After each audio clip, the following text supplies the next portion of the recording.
Albert Einstein, theoretical physicist, Nobel Peace Prize winning mathematician, guy who made his name synonymous with genius, man who changed the world's understanding of space and time, guy who flat earthers and conspiracy nuts think is a total fraud. A man who stayed curious and worked on coming to a firmer understanding of the world around him and the universe that contained that world until quite literally the day he died. Also, maybe one of the world's worst husbands. Also, maybe super shitty dad. His genius is indisputable. How great of a person he may have been, little more complicated. So let's dig in. Let's suck in. Let's get a little smarter ourselves this holiday season and suck on some Albert Einstein. You're listening to Timesuck.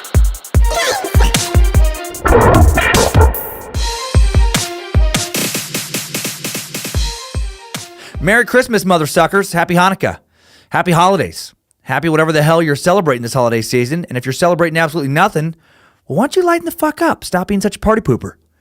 Or you know what? Don't lighten up. You do what you want to do. You can just, as long as you're continuing to enjoy Timesuck, it's fine. It's for happy people and it's for downers. I'm not going to exclude downers. I'm Dan Cummins. This is Timesuck. Hope it sounds a little extra crisp today. This is the first episode recorded using the new equipment mastered by Joshua Krell, the Suck's first in-the-office employee, recorded in the Suck Dungeon, the Suck Studio, the Suck Lair, whatever we're going to call it. Closing out the year at Comedy Works in Denver, Colorado. A couple of tour dates, and then we'll get right into it. December 28th through New Year's Eve. Indianapolis, January 5th and 6th. Providence, Rhode Island, January 19th, 20th. Chicopee, Massachusetts, January 21st. Philadelphia, January 25th through 27th.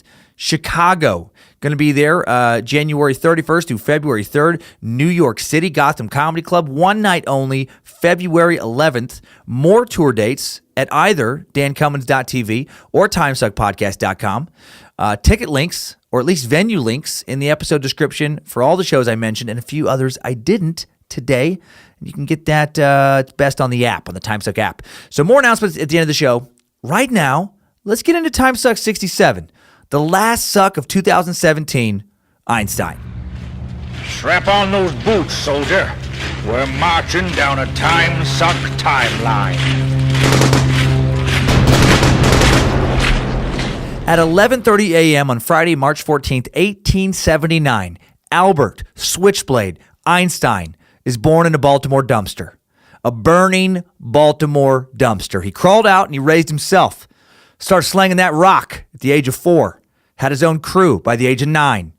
Wasn't afraid to cut a fool down and had slit 3 throats by the age of 12. He pioneered the use of cars and drive-by shootings. First man to pull a trigger in a drive-by.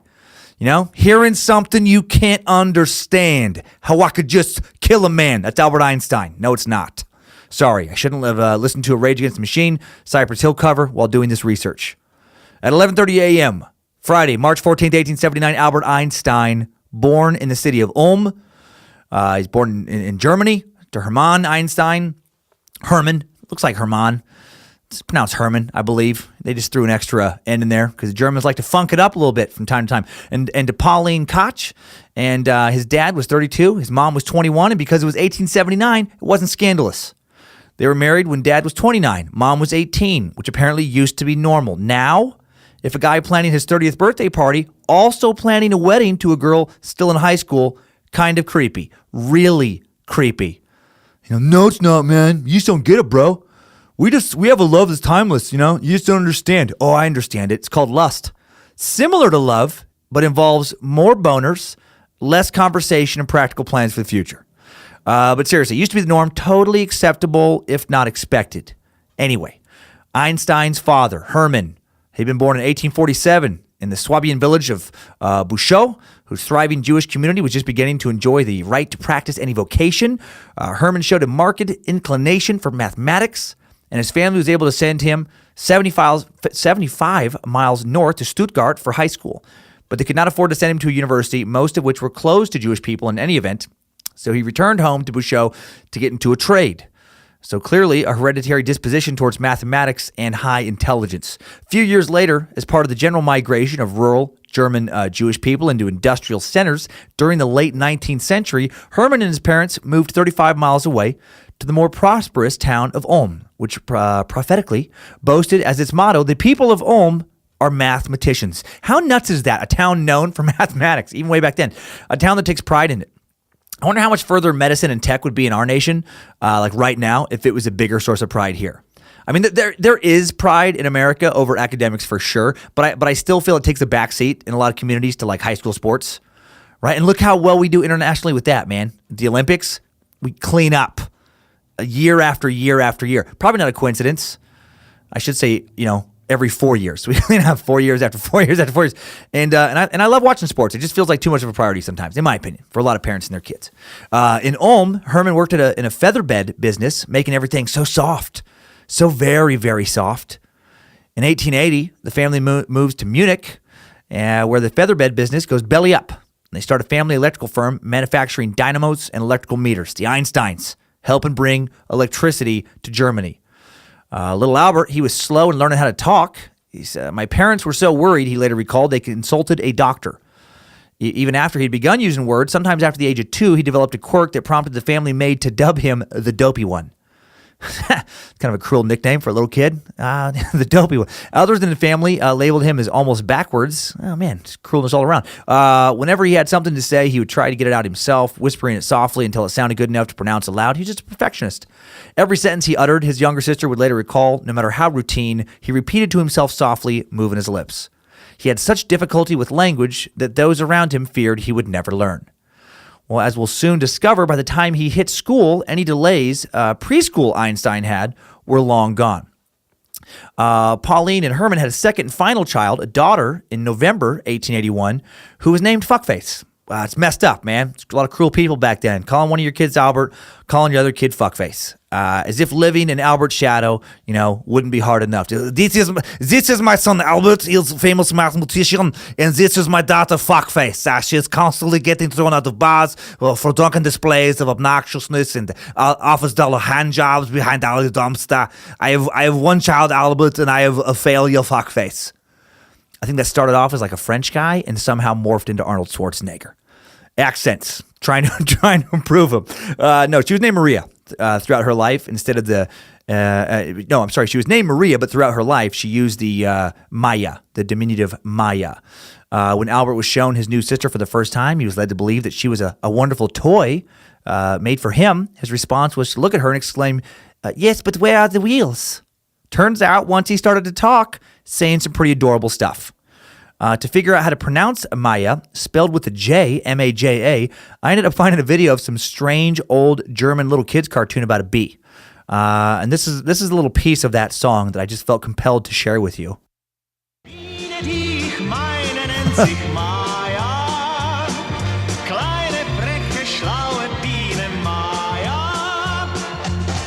Here we go again. Maya. Sie sind Maya. Und sie kann zum Maya. Not bad. Not a bad little ditty. Kind of catchy. The Einsteins settled into a comfortable home with mature trees. I can't get that out of my head now. It's probably very offensive to our German listeners. Oh, not known for their music. Germans, not known internationally for kicking out a lot of solid. I think David Hasselhoff still is popular there.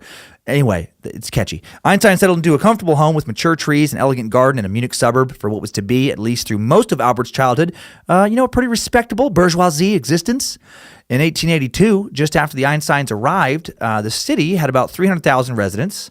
In Munich, 85% of them Catholics, 2% of them Jewish, and it was the host for the first German electricity exhibition. They had electric lights introduced to the city streets. Einstein's back garden was often bustling with cousins and children. Cousins, man, that's going to come up later in the Einstein story, so remember that. A lot of cousins around. Apparently, it left quite an impression on Einstein. He shied from their boisterous games and instead occupied himself with quieter things. One governess nicknamed him Father Boar. Oh, man, there's just no shortage of cruel nicknames back then. He was generally a loner. A tendency he claimed to cherish throughout his life, although he was, there was a special sort of detachment that was interwoven with the need for camaraderie and intellectual companionship. So he just didn't want small talk, but he wanted to be around, some people to talk to. From the very beginning, he was inclined to separate himself from children his own age and to engage in daydreaming and meditative musing, according to Philip Frank. a longtime scientific colleague. I bet he was just, kind of bored with their little kid conversations. Dear God, man, a lot of this sounds like me. I've always enjoyed time alone, but love intellectual stimulation. I daydream. I have frequent musings and such. You know what? It's like we're the same person, except I don't have a mathematical education or an advanced degree of any kind, and there's a very good chance, based on life experience, that my IQ is nowhere near genius level. I am pretty sure that Einstein was never asked by a pizza place manager to please stop cursing, like I was 2 nights ago by a Domino's manager when I became enraged when they never delivered me the pizza I paid for, but kept trying to tell me that they did, like they're calling me a liar. Don't call me a fucking liar, Domino's, Coeur d'Alene, Idaho, Domino's. Just apologize. Refund my order, you shitbags. But other than that, same kind of mind. Other than that, we're the same person. Einstein liked to work on puzzles, erect complex structures with his toy building sets, play with a steam engine that his uncle gave him, build houses of cards. According to Maya, Einstein was able to construct card structures as high as 14 stories. Now, at first when I read this, because I can be a big dummy and am not of the IQ of the actual Einstein, I thought Maya meant like 14 building stories high. And just my initial reaction was like, how is a little kid building a 140-foot tall house with cards? There's no way. Why would she lie that badly? And then I was like, no, you dumb shit. It's 14 card stories. 14 cards high. So it makes a lot more sense. Maya also recalled that in an early age, persistence and tenacity were obviously already part of his character. He was also, at least as a young child, prone to temper tantrums. Once at age 5, he grabbed a chair and threw it at a tutor who fled and never returned. Man, he's 5 years old. He did that. Maya's head became the target of various hard objects. It takes a sound skull, she later joked, to be the sister of an intellectual. Unlike his persistence and tenacity, he eventually outgrew his temper. Again, it's like we're the same person, except his temper tantrums faded away in early childhood, and I just had one a few days ago at the age of 40. Just, damn you, Domino's. Other than that, same person, exact same person. Here's a childhood story that really foreshadowed the man Albert would become. An experience occurred when he was 4 or 5 that would alter his life and be etched forever in his mind, and also the history of science. He's sick in bed one day, and his father brought him a compass.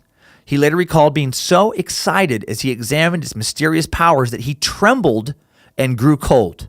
The fact that the magnetic needle behaved as if influenced by some hidden force field, rather than through the more familiar mechanical method involving touch or contact, produced a sense of wonder that motivated him throughout the rest of his life.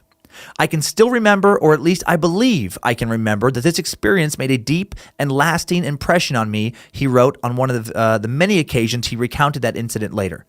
Something deeply hidden had to be behind the things. Something deeply hidden had to be behind things, just things in general. So he just had a beautiful sense of wonder. After being mesmerized by the compass needle's, fealty to an unseen field, Einstein would develop a lifelong devotion to field theories as a way to describe nature. Field theories use mathematical quantities such as numbers or vectors or tensors to describe how the conditions at any point in space will affect matter or another field. For example, in a gravitational or electromagnetic field, there are forces that could act on a particle at any point, and the equations of a field theory describe how these changes as one moves through the region. Like the first paragraph of his great 1905 paper on special relativity begins with consideration of the effects of electrical and magnetic fields. His theory of general relativity is based on equations that describe a gravitational field. And at the very end of his life, he was doggedly scribbling further field equations in the hope that they would form the basis for a theory of everything. I'll be honest, a lot of this goes over above my head. After a while, I just start hearing nerd. I try, do my best. But, I don't have an advanced mathematics degree. I'm pretty sure all of the things I just said go over a flat earther's head. Just gravity's a myth, man. Things don't fall down, bro. Flat earth it's shooting straight up. When we jump up, the earth just catches up with us, bro. You know what I mean? Albert's mother, an accomplished pianist, arranged for little Einstein to take violin lessons. At first, he didn't care for the mechanical discipline of the instruction. What kid does, like that? But after being exposed to Mozart's sonatas, music became both magical and emotional to him. I believe that love is a better teacher than a sense of duty, he later said, at least for me. Soon he was playing Mozart duets with his mom, accompanying him on the piano. Adorable. I never had that experience myself with a family member. I do remember drunkenly singing Jim Croce at a karaoke bar with my sister and cousin once, though. Just bad Leroy Brown, baddest man in the whole damn town. Again, I hate to keep beating that drum, but kind of the same person. Mozart's music is so pure and beautiful that I see it as a reflection of the inner beauty of the universe itself, Einstein later told a friend. Of course, he added in a remark that reflected his review of math and physics as well as that of Mozart. Like all great beauty, his music was pure simplicity, right? He just wanted to break down mystery into its simplest terms, simplest components. Music was no mere diversion for Einstein. It helped him think. Whenever he felt that he had come to the end of the road or faced difficult challenge in his work, said his son, Hans Albert, he would take refuge in music and would solve all of his difficulties. Right? I do relate to this also, actually. I wrote Don't Wake the Bear, that entire album, almost exclusively listening to Queens of the Stone Age. Rage Against the Machine, Tool, past few weeks. Maybe that's why I felt more on edge. Video of Pearl Jam in Detroit is what kept me going, working on this research. I think I listened to a lot of the yacht rock. I think where that came from in this podcast is because, researching, episodes of heavy, dark things. It was kind of nice to balance it out with that some light, early 80s feathered hair, carefree, sounds of Michael McDonald and, guys like that. Kenny Loggins, that kind of like Steve Winwood, his early 80s stuff, that kind of nonsense. Again, am I Einstein reincarnated? So similar, probably, except one of us may have been much smarter than the other. Maybe I don't listen to Mozart while I work because I don't have the intellectual capacity to appreciate it. Or maybe had Einstein been alive today, he'd be yacht rocking his cock off with little Michael motherfucking McDonald. Who knows? We'll never know. One thing very cool about Einstein, he had an intense sense of wonder as a child, never lost it. I bet a lot of us time suckers were like that. My dad still likes to talk about how I drove him crazy, asking constant questions as a kid. And I really did get permanently banned from a youth group as a kid for just asking too many questions, But why? I think that was my first sentence. And something I still constantly think about today. Culturally curious. I hope all you do listen to this one. I feel like it's particularly inspiring to our tribe. Okay, and Einstein's parents, while culturally Jewish, were entirely irreligious. They didn't keep kosher or attend synagogue. His father referred to Jewish rituals as ancient superstitions. And that's why when Albert turned 6 in 1864, had to go to school, his parents had no problem sending him to the best school that happened to be close to them, a large Catholic school. As the only Jewish kid among the 70 students in his class, Einstein took the standard course in Catholic religion, ended up enjoying it immensely. Indeed, he did so well in his Catholic studies that he helped his classmates with their studies. Sadly, because he was not Catholic himself, none of the priests had any interest whatsoever in molesting him. Sorry, Catholics, you didn't deserve that. You didn't deserve that. I know that most of your priests do not molest anyone, Jewish or otherwise. Sadly, though, because of all those scandals years ago, I'd be lying if I didn't admit to this day, I still, when I hear priest, think of pedophile. It's the very next word that comes to mind. How much does that suck? And not in the Timesuck way for all those good priests out there. I feel like if I were a priest, I would constantly just be blaring out stuff like, I don't do that. I've never done it. Not a diddler. I don't do it. I'm one of the good ones. Welcome to Mass, everyone. Let's get something out of the way right off top. The only thing I'm interested in pushing inside your kids is some theological concepts. I'm going to diddle their minds, not their private parts. Okay. That's just now. I just wanted to clear the air. Let's get into the sermon. Sadly, anti-Semitism was already rampant in Germany when Albert was a child, and little Einstein was taunted on his walks to and from school based on racial characteristics about which the children were strangely aware. He'd reveal later. This helped reinforce his sense of being an outsider, which would stay with him his entire life. He'd recall physical attacks and insults on the way home from school were frequent, but for the most part, not too vicious. That's a rough sentence for childhood. For the most part, constant physical attacks were not too vicious. Nevertheless, they were sufficient to consolidate, even in a child, a lively sense of being an outsider. Man, I've said it so many times in the suck, and I'll say it again. How ignorant, truly, is just racial discrimination? Little Einstein, man, being taunted for having the physical characteristics associated with religion 19th century Aryan Germans weren't a part of and didn't understand, so they were afraid of it. And now he's getting bullied, even though he doesn't have anything to do with it either. Right? He's helping them with their Catholic studies in school in one moment and then getting picked on for being, Jewish the next. They didn't have the internet back then, but they still had plenty of idiots. When Albert turned 9 in 1867, Einstein, he moved up to a high school near the center of Munich, the Luitpold Gymnasium, which was known as an enlightened institution that emphasized math and science as well as Latin and Greek. In addition, the school supplied a teacher to provide religious instruction for him and other Jewish kids. And here, despite his parents' secularism, or perhaps because of it, Einstein suddenly developed a passionate zeal for Judaism. He was so fervent in his feelings that on his own, he observed Jewish religious structures in every detail, his sister later recalled.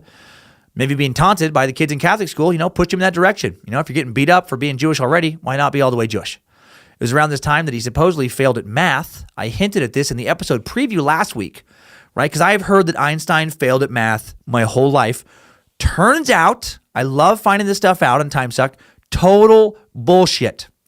One widely held belief about Einstein is that he was a bad student, that he failed at math, and it's an assertion, made often accompanied by the phrase, as everyone knows, scores of books it's in, thousands of websites designed to reassure underachieving students. It even made it into the famous Ripley's Believe It or Not newspaper column.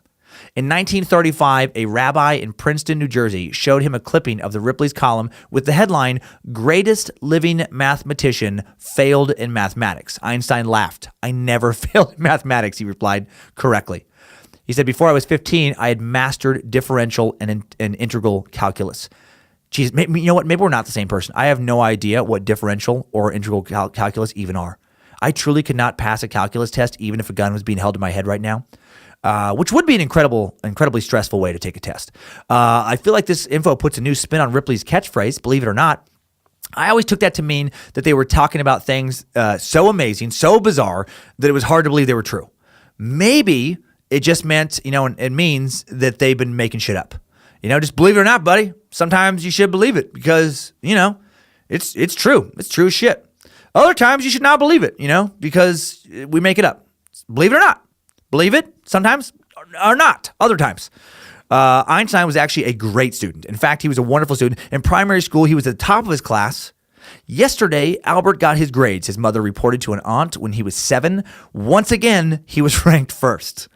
Einstein consistently got top grades. Years later, when Einstein celebrated his 50th birthday, and there were stories about how poorly the genius had, fared during his grade school years, the school's current principal made a point of publishing a letter revealing how good his grades actually were. How sad is it that PassItOn.com has a famous billboard, one I've witnessed several times. I think there's even been some television commercials of this, where it's Albert Einstein, he's sticking his tongue out, and it just says, "As a student, he was no Einstein." This billboard is meant to inspire average or below average students, as in, if Einstein didn't do well in school and still wanted to become known as one of the smartest men in history, you can still accomplish great things even if you're not doing well in school. Well, as it turns out, the message is based in complete bullshit. PassItOn.com is an extension of the Foundation for a Better Life, a 501 nonprofit organization founded in 2000. On their website, they state, "Our sole objective is to promote positive values and encourage viewers to pass them on.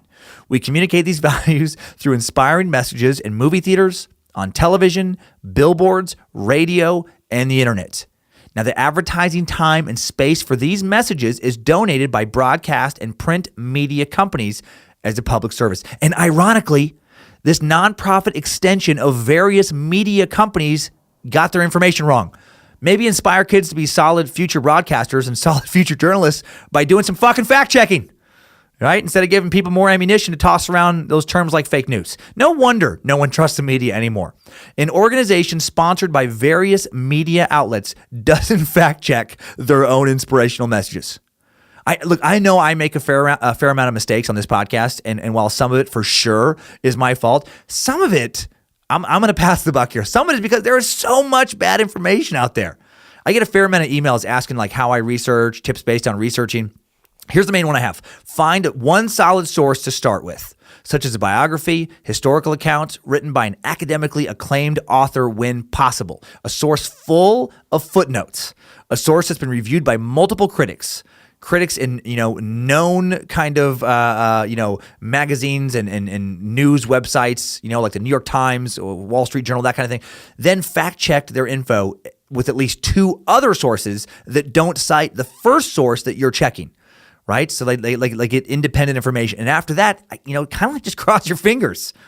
And don't use Timesuck as your base source, by the way. Don't use it as that primary. I supply all the notes on the Timesuck app, but I don't supply properly noted footnotes. I don't add the footnotes to the information as it comes down in the narrative because I don't have time. I supply sources at the bottom of my narratives, for just kind of transparency. But again, I don't have time to add them academically to the corresponding info as I go, and I won't for the foreseeable future. So, but use this as a source to then fact check through at least 2 other sources, one of which hopefully is heavily footnoted. A lot of information out there on the web, and unfortunately, so much of it is shit. But you know what's not shit? Albert Einstein. And he was also never a dullard. Albert's greatest intellectual stimulation came from a poor medical student who used to dine with his family once a week. It was an old Jewish custom to take in a needy religious scholar to share the Sabbath meal with, and the Einsteins modified that tradition by hosting a medical student instead on Thursdays. His name was Max Talmud, later changed to Talmy when he immigrated to the U.S., and he began his weekly visits when he was 21 and Einstein was 10. And he would say he was a pretty dark-haired boy, I remembered Talmud, and all those years I never saw him reading any light literature, nor did I ever see him in the company of schoolmates or other boys his age. Talmud brought him science books, including a popular illustrated series called People's Books on Natural Science, a work which I read with breathless attention, Einstein would say later. The 21 little volumes were written by Aaron Bernstein, who stressed the interrelations between biology and physics. That's what he's reading at 10. I was not reading this stuff at 10. I think I was reading Hardy Boys at 10. He reported in great detail the scientific experiments being done at the time, especially in Germany. In the opening section of the first volume, Bernstein dealt with the speed of light, a topic that obviously fascinated him. We'll find out later. Instead, he returned to it repeatedly in his subsequent volumes. Indeed, he returned to it repeatedly in subsequent volumes, including 11 essays on the topic in Volume 8. Judging from the thought experiments that Einstein later used in creating his theory of relativity, Bernstein's books were very influential. For example, Bernstein asked readers to imagine being on a speeding train. If a bullet is shot through the window, it would seem that it was shot at an angle because the train would have moved between the time the bullet entered one window and exited the window on the other side. Likewise, because of the speed of the Earth through space, the same must be true of light going through a telescope. And that was amazing, said Bernstein. Or what was amazing was that experiments showed the same effect no matter how fast the source of light was moving. In a sentence that, because of its relation to what Einstein would later famously conclude, seems to have made an impression. Bernstein declared, since each kind of light proves to be exactly the same speed, the law of the speed of light can be well called the most general of all of nature's laws. And again, this is what he's wrapping his brain around when he's 10. I can't quite wrap my brain around that now. Talmud was also helped Einstein continue to explore the wonders of mathematics by giving him a textbook on geometry 2 years later. 2 years before he was scheduled to learn the subject in school. Later, Einstein would refer to it as the sacred little geometry book, speak of it with awe. Here with assertions, as for example, the intersection of the 3 altitudes of a triangle at one point, which, though by no means evident, could nevertheless be proved with such certainty that any doubt appeared to be out of the question. The lucidity and certainty made an indescribable impression upon me. I mean, listen to the guy's vocabulary. Years later, in a lecture at Oxford, Einstein noted, if Euclid failed to kindle your youthful enthusiasm, then you were not born to be a scientific thinker. Hey, fucking take it easy, Einstein. Maybe I just had a, problem with Euclid. Maybe I was born. You don't know me. You don't know me, Einstein. Oh, man. Damn my Riggins, Idaho backwoods education. Talmud also introduced Einstein to philosophy. I recommended Kant to him, he later recalled. At the time, he was still a child, only 13 years old, yet Kant's works, incomprehensible to ordinary mortals, seemed to be clear to him. Pretty impressive, considering as a student, he was no Einstein. Pass it on. Maybe I shouldn't be so hard on the pass it on people. I make mistakes. However, I am a comic without a journalism or history degree, and I've done most of these episodes by myself in my spare time. Pass It On, giant nonprofit organization with numerous full-time employees. So how about, here's a new quote for you. Get your shit together. Pass it on. In 1891, Einstein abandoned religion. Einstein's exposure to science produced a sudden reaction against religion at age 12, just as he would have been readying himself for a bar mitzvah. Bernstein, in his popular science volumes, had reconciled science with a religious inclination. As he put it, the religious inclination lies in the dim consciousness that dwells in humans that all nature, including the humans in it, is in no way an accidental game, but a work of lawfulness, that there is a fundamental cause of all existence. Through the reading of popular scientific books, I soon reached the conviction that much in the stories of the Bible could not be true. The consequence was a positively fanatic orgy of free thinking, coupled with the impression that youth is intentionally being deceived by the state through lies. It was a crushing impression. Suspicion against every kind of authority grew out of this experience, an attitude which has never again left me. This is what he later said. And again, this is the epiphany he had when he was 13. I think my epiphany when I was 13 was like, my boner does what? Are you serious? So maybe we're not the same guy. 1894, Einstein's discomfort spiraled towards depression, perhaps even close to a nervous breakdown when his father's business suffered a sudden reversal of fortune. The collapse was a precipitous one. During most of Einstein's school years, the Einstein Brothers Company had been a success. In 1885, it had 200 employees. That's a pretty big little company. Provided the first electrical lights for Munich's Oktoberfest. Over the next few years, it won the contract to wire the community of Schwabing, Munich suburb of about 10,000 people, using gas motors to drive twin dynamos that the Einsteins had designed. Jacob Einstein received 6 patents for improvements in arc lamps, automatic circuit breakers, electric meters. The company was poised to rival Siemens and other other power companies. That were then flourishing. To raise capital, the brothers mortgaged their homes, borrowed more than 60,000 marks at 10% interest, and went deeply in debt. And then in 1894, when Einstein was 15, the company went bust after it lost competitions to light the central part of Munich and other locations to other contractors. Man, what a tragedy. I always hate to hear about someone giving it their all, betting big on a dream, launching their own company, and then having it fall apart. Just devastating. And I felt that long before launching this project, by the way. I've always really been saddened, when I walk around like a downtown in some city I'm performing in, and I just see some fresh going out of business sign. I mean, that's not just a business that's going out. That's someone's dream that you're witnessing dying. Albert's parents and sorry for such a downer thought there. Albert's parents and sister, along with Uncle Jacob, moved to northern Italy, first Milan, and then the nearby town of Pavia. Einstein was left behind in Munich at the house of a distant relative to finish his final 3 years of school. Not quite clear whether Einstein, in this sad autumn of 1894, was actually forced to leave the Luitpold Gymnasium or was merely politely encouraged to leave. Years later, he recalled that the teacher who had declared that his presence spoils the respect of the class for me had gone on to express the wish that I leave the school. So it wasn't because he was an idiot. It was honestly because he was too smart for the school, and just, the people working there, the authorities there, didn't like to be questioned. An early book by a member of the family said it was Albert's own decision. Said he increasingly resolved not to remain in music, and he worked out a plan to leave. The plan involved getting a letter from the family doctor, Max Tolma's older brother, which certified that he was suffering from nervous exhaustion. He used this to justify leaving the school at Christmas vacation in 1894 and never returning. Instead, he took a train across the Alps to Italy, informed his alarmed parents that he was never going back to Germany. Instead, he promised he would study on his own and attempt to gain admission to a technical college in Zurich the following autumn. And again, man, as a young teenager, I just, the plans, the life plans he's making, I had no idea where I was going to even apply to college until the final semester, I want to say, of my senior year. Whenever it was right before the things were due, I threw a plan together very quickly. And the plan basically was just get out of Riggins and figure out something else. And that was it. And this guy, he's in Germany. He's going to Italy. He's like, yeah, but I'm going to go to Zurich, to this fucking technical thing. God, this is one factor perhaps in his decision to leave Germany was that he would have been required to join the army. He stated a prospect that his sister said he contemplated with dread. So, and also he was upset over some kind of nationalism, like the basically like the movements, pre-Nazi movements, anti-Semitic type of stuff that was going on in there. And so he actually asked for his father's help soon in renouncing his German citizenship. 1895, Einstein spent the spring and the summer of 1895 lived with his parents in their Pavia apartment, helping at the family firm. In the process, he's able to get a good feel for the workings of magnets, coils, generated electricity. Einstein's work depressed his family. On one occasion, Uncle Jacob was having problems with some calculations for a new machine. So Einstein went to work on it. And after my assistant engineer and I had been racking our brain for days, the young sprig had got the whole thing in just 15 minutes, Jacob reported to a friend. You will hear of him yet.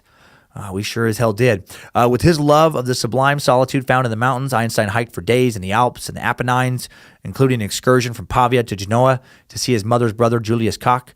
Probably not Koch.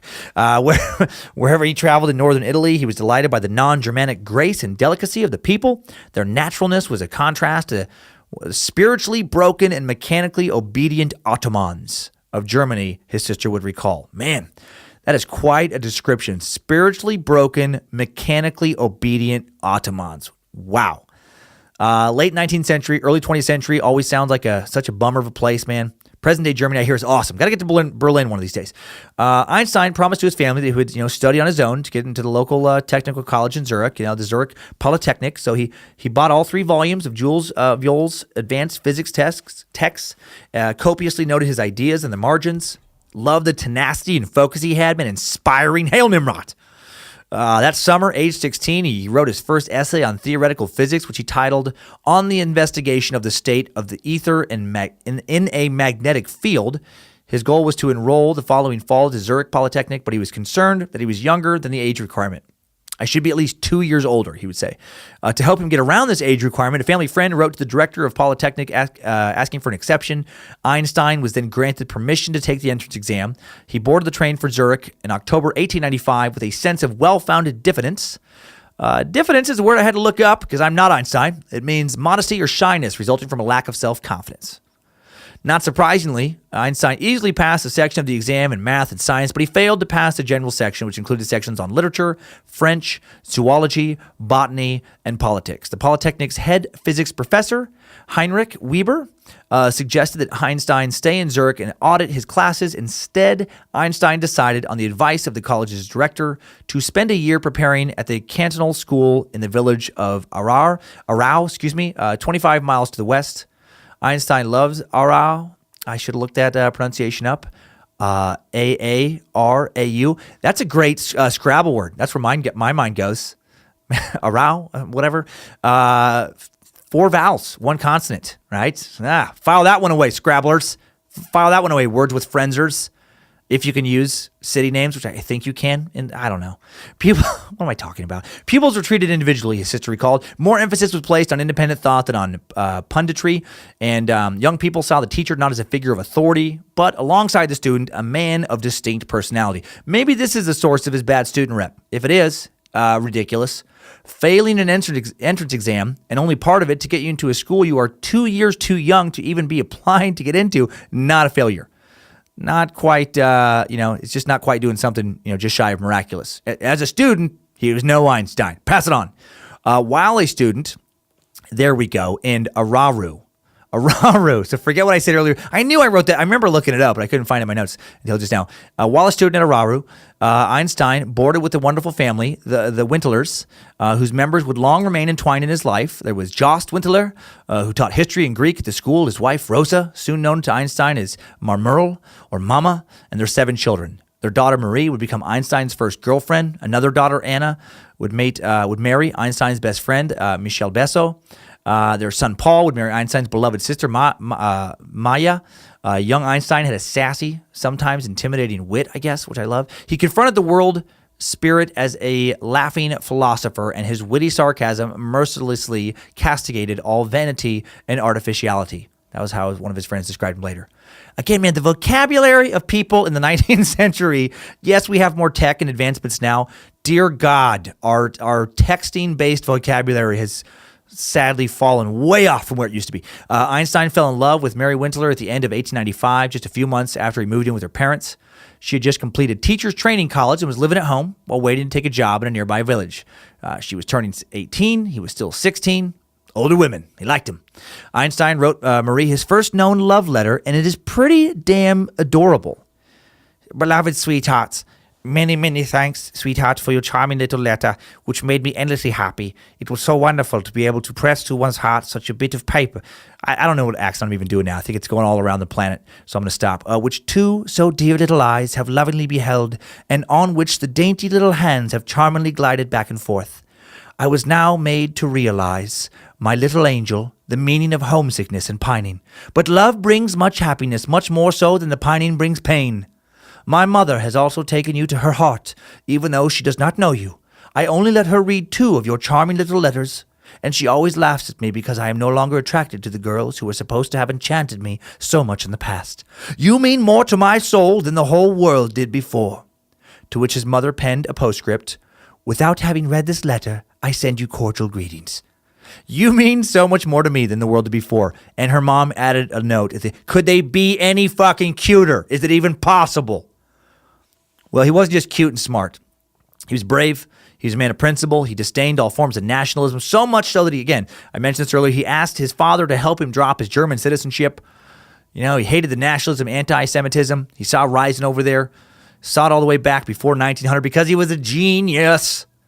The release came through in January 1896. And for the first time, he was stateless.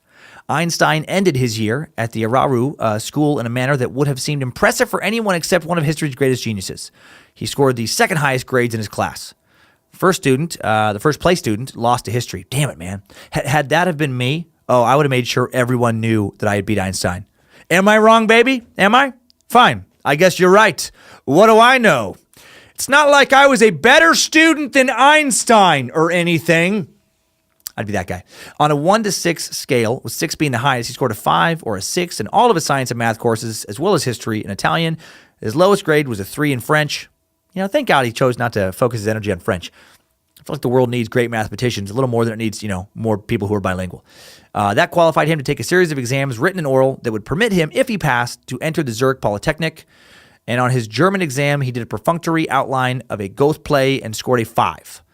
In math, he made a careless mistake, calling a number imaginary when he meant irrational, but still got a top grade. Oh, man, Einstein, dude, what the hell, man? Come on, you gotta get your irrational and imaginary numbers, straightened out. I know. That's one thing I'm really good at is rational, and I have no idea what those mean. In physics, he arrived late, left early, completing the 2-hour test in an hour and 15 minutes. He got the top grade. Altogether, he ended up with a 5.5, the best grade among the 9 students taking the exams. Top grade to enter Zurich Polytechnic, the top. As a student, he was no Einstein. Pass it on. In the summer of 1896, Albert's father's business, the Einstein brothers' electrical business, fails again. Hermann struck out on his own. Albert was so dubious of his father's prospects that he went to his relatives and suggested that they not finance him. But they did. Luckily, the generosity of other relatives, because of that, Albert was able to continue with his plan of getting his Zurich education. Man, the man didn't pull punches, did he? He had some interesting integrity there, when it came to doing what he thought was right. I know my father has asked you for money, and I know he needs it to provide for his family. It was for my sister and such, but you should know that his ideas are terrible. Do not waste your money on my father. There are better ideas you can spend it on than the ones that pour forth from my father's full head. That one was kind of German, I think. The Zurich Polytechnic, with, again, little Schwarzenegger, with 841 students, was mainly a teachers and technical college when 17-year-old Albert Einstein enrolled in October 1896. It was less prestigious than the neighboring University of Zurich and the universities in Geneva and Basel, all of which could grant doctoral degrees, a status that the Polytechnic would attain in 1911. Nevertheless, the Polytechnic had a solid reputation for engineering and science.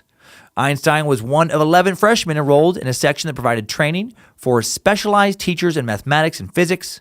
He lived in student lodgings on a monthly stipend of 100 Swiss francs from his Koch family relatives. Each morning, he put aside 20 of those francs toward the fee he would eventually have to pay to become a Swiss citizen. During his 4 years at Polytechnic, he got marks of 5 or 6 on a 6-point scale in all of his theoretical physics courses, but got only 4s in most of his math courses, especially those in geometry.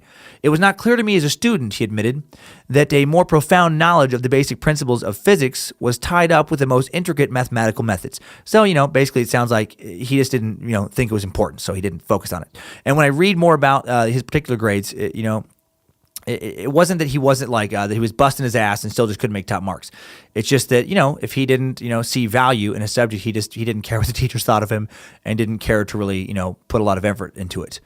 But still, even despite all that, he wasn't failing his classes. He did occasionally fail in an individual assignment, and he did flunk one actual course, I guess in a course called Physical Experiments for Beginners, his professor Pernay gave Einstein a 1, the lowest possible grade, thus earning himself the historic distinction of having flunked Einstein in the physics course. Partly, it was because Einstein just didn't show up.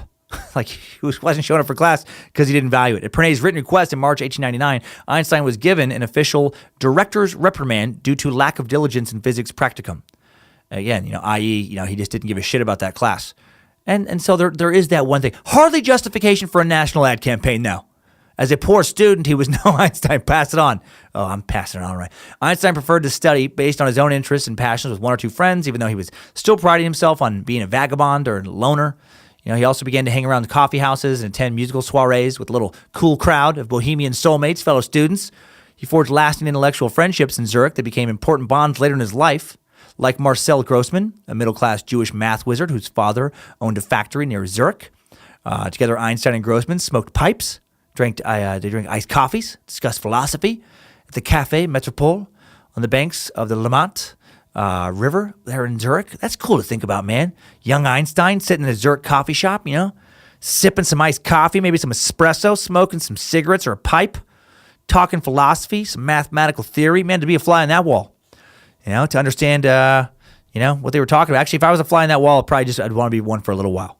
I'd probably be a fly for a little while, then I'd get bored. I'd start to zone out because I didn't get what they were saying, and then I'd probably find some coffee crumb cakes, on someone's plate, and I'd nibble on those, and then I'd be violently swatted to death. So maybe it's best if I don't become a fly on that wall. Einstein enjoyed his Mozart and Bach. Also took up sailing, a solitary pursuit in the glorious alpine lakes around Zurich.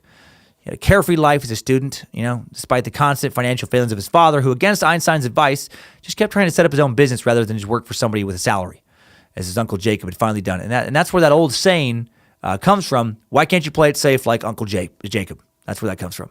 It's a rare old saying that I've only said once, and it's already gotten old. And then in Zurich, he met his the second love of his life, and old Marie Wintler was out. He met Mileva Maric. It's first and, the favorite child of an ambitious Serbian peasant who had joined the army, married into modest wealth, and then dedicated himself to making sure that his brilliant daughter was able to prevail in the male world of math and physics. Sounds like an amazing dad she had, actually. Mileva had recently made her way to Zurich, where she became, just before she turned 21, the only woman in Einstein's section of the Polytechnic. More than 3 years older than Einstein, afflicted with the congenital hip dislocation that caused her to limp, and prone to bouts of despondency, Mileva Maric was known for neither her looks nor her personality. Very smart and serious, small, delicate, brunette, ugly, is how one of her female friends in Zurich described her. Jesus, I wonder if that friend of Mileva's was related to Eleanor Roosevelt's mom. She seems just as vain and cruel. Well, Mileva had qualities that Einstein, at least during his romantic scholar years, found very attractive. A passion for math and science, a brooding depth, a beguiling soul. Her deep-set eyes had haunting intensity, her face an enticing touch of melancholy, and she had teeny tiny doll hands that he found irresistible. She suffered from tenitis, a rare genetic condition where your hands stop growing at the age of around 5. Her father had it as well, and it kept him from advancing further in the Army than he otherwise would have, since he had to use a modified rifle that looked more like a kid's toy to fit his little hands. Weird to think about, and also not true that I know of. There was nothing in the research that I did that ever indicated anything about her hand size or her father's. Back to reality. She would become, over time, Einstein's muse, partner, lover, wife, even antagonist. She'd be the most important person in his young adult life. And they met, when they were both in the Polytechnic, and they met in October 1896. In the summer of 1897, Mileva and Albert took a hike together, and a romance started to develop out of what had been a platonic relationship up to that point. That fall, frightened by the new feeling she was experiencing because of Einstein, Maric decided to leave the Polytechnic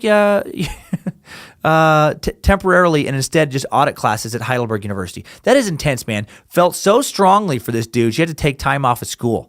Old world romances. Gotta love their intensity. Thanks Tinder for ruining all of that and turning our culture into a swipe culture. Is that shallow? By April, she was back in a boarding house a few blocks from his, and now they were a couple. They shared books, intellectual enthusiasms, intimacies, access to each other's apartments. They were kindred spirits who perceived themselves as aloof scholars and outsiders. We understand each other's dark souls so well, and also drinking coffee and eating sausages, etc. And the romantic fire would burn even brighter had they been able to snuggle up and get busy on a Lisa mattress. Yes, today's sweet holiday suck is brought to you by Lisa Mattress. If you're not sleeping on a Lisa mattress, you're an asshole. That's a slogan. I ran by them, and they thought it was way too aggressive. Plenty of nice people sleep on all sorts of mattresses, but I do think they would be more comfortable if they were sleeping on a Lisa mattress. And also, what if you could give back while you slept? Lisa is an innovative, direct-to-consumer online mattress brand that is also socially conscious. Driven by their mission to provide a better place to sleep for everybody, for every 10 mattresses Lisa sells, they donate one to a shelter through their 110 program. They're good people, the Lisa people. Lisa also plants a tree for every mattress sold and donates employee time to volunteer for local causes. Fantastic. And best of all, they're comfortable. They're really, really comfortable. And they ship right to your home or lair or fortress or dungeon or suck dungeon in a magic box. They're available online in the US, UK, Canada, and Germany. They're also available at the Lisa Dream Gallery right in New York City. I love mine. Still using it without a bed frame. And it's still so comfortable. I've been so busy this past month, and so is my wife. We just have been sleeping on the mattress on the floor, even though we have a bed and a bed frame in our room. But we like Lisa more, and Lisa's so good it just feels better. Feels better than my old mattress on that sweet frame. So try Lisa's mattress in your own home for 100 nights, risk-free, with free shipping always. Get $100 off when you go to leesa.com/timesuck. That's leesa.com/timesuck. Treat yourself. Give yourself a holiday present. Now, back to Zurich. After being apart for a few weeks, Einstein listed the things he would like to do with his new lady. Soon I'll be with my sweetheart again and can kiss her, hug her, make coffee with her, scold her, study with her, laugh with her, walk with her, chat with her, and add infinitum. Jesus Christ, these words. In his intermediate exams in October 1898, he had finished first in his class with an average of 5.7 out of a possible 6. Incredible. When you think that as a student, he was no Einstein. Pass it on. But he did barely graduate, actually. A professor of his shot down his first 2 requests for his senior thesis, assigned him something he didn't want to do, something boring that he phoned in, and then his professor, who sounds like an asshole, made him rewrite this thesis he didn't want to do in the first place on regulation paper, word for word. Then he got his diploma, a degree in physics, in July of 1900. On February 1st, 1901, Albert Einstein acquired his Swiss citizenship. He remained a Swiss citizen for the rest of his life. He also completes his first scientific paper on the capillary forces of a straw.